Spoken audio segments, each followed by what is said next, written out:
سلام سلام عمل أخبرنا على تركو نازي دي يوتيوب شانل تخاطلتو خرات حواتي خمينيكم دحنكم نexavier مسكن صبغ له كم تعني صبغ زله ودما صبغت اللي يا وناي كل جديد تمنيت أي خرات حواتي لما التقى خمت لمد مهاريت زانتا أي حزلكم متعزلهما قدمي لافتا استماريين حد نجر كلكم زدل نجر لني لذا كانالي حدشتي زخونكم كورات أحواتي سابسكرايب لايك ناقوركم متواهم معي كليني أتم تقور لي زلهم ون بتعمي لي مسكن كورات أحواتي سلازي لافتا أرسي كبلكم يه كسكا متجرشتا دما بصمنا تخاتتلني هم كورات أحواتي أرستا دما مهاريت زانتا قلتا فقرات أو يمل أختي ألو إياتبل كورات أحواتي እታ ቆልዓ ተወሊዳ ዝዓበየትሉ ኣብ ደቡብ ክልል ውሽጢ እዩ እትሰርሐሉ ከም ኩለን ኣሕዋትና ኣብ ስደት ዓለም ኣብ ካሊእ ሃገር እዩ እዚ ከምዚ ኢሉ እንዳሃለወ 3 ዓመት ገይራ ናብ ዓዲ ንኽትምለስ 1 ዓመት እዩ ተሪፍዋ ነይሩ ብታ ዝተረፈታ 1 ዓመት ምስ ሓደ ወዲ ብፌስቡክ ተፋሊጣ ኣብ ፍቕሪ ኣተወት ብጣዕሚ ትፈትዎ ንሱ ድማ ብጣዕሚ ከም ዝፈትዋ ነገራ 5 ወርሒ ዝኣክል ሓቢሮም ይጸንሑ ይደዋወሉ ሓሳብ ንሓሳብ ይለዋወጡ ፎቶ ይለኣኹ እቲ ወዲ ድምፁ ዝጥቀሞም ቃላት በቃ ኩሉ ነገሩ ፍሉይ ዝበለ እዩ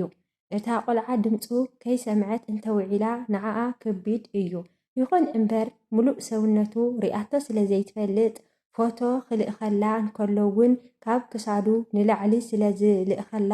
ነገሩ እንተተረዲአ ርክቦም ከይቋረፀ ግን ተለዓለት እቲ ወዲ ሓደ መዓልቲ ብንግሆ ደዊሉ ትፈትውኒ ድኺ በላ እታ ቆልዓ ድማ እወ ንዘለዓለም ይፈትወካ እየ ኢላ መለሰትሎ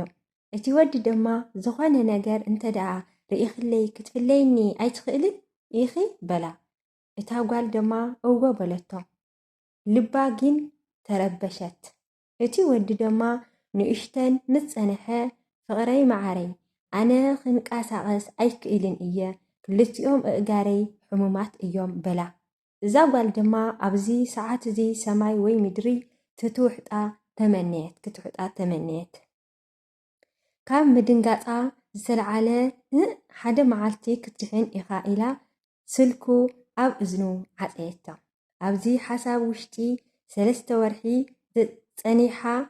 ሓደ ነገር ወሰነት ነቲ ወዲ ዝፈጠሮ እግዚአብሔር መሊሱ ክፍውሰን ከድሕነን ይኽእል እዩ ኣብዚ ችግር ውሽጢ ክፍለዎ ኣይክእልን ኢላ ንርእሳ እእሞነቶ ድሕሪ ሓደ ሰሙን ናብ ዓዲ ንኽትምለስ ወሰነት ክትሪኦ ከም ዝደለየት እውን ነገረቶ እቲ ወዲ ድማ ደስ በሎ ንሳ ድማ ናብ ዓዳ ተመለሰት ልክዕ ምስ ኣተወት ቤት ሰባ ገዲፋ ናብቲ ንሱ ዝነበረሉ ዓዲ እያ ከይዳ ምስ ከደት ማለት ናፍቲ ንሱ ዘለዎ ቦታ ምስ ከደት ልክዕ ከም ናይ መርዓ ቦታ እዩ ዝመስል ኣብ ግቢ ውሽጢ ብዕምበባ ብዝተፈላለየ ነገራት ብሰባት እንዳብረቕረቐ ፀነሓ እቲ ፍቕረኛኣ ድማ ክልተ እግሩ ዘይሰርሑ ዝተባሃለ ዝንጥ ዝበለ ጥዑይ ሱፍ ተኻዲኑ ንዒ ኢሉ ሓቐፋ የፍቅረክ እየ ፍቕርኺ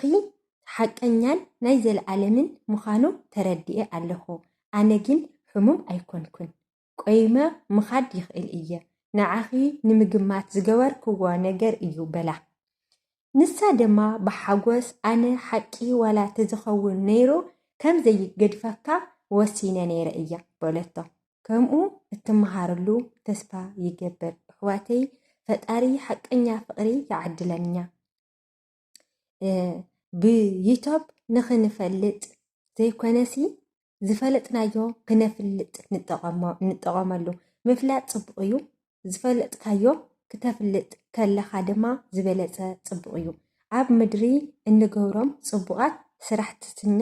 ኣብ ሰማይ እውን ናይ ዘለዓለም ደመወዝ ኮይኖም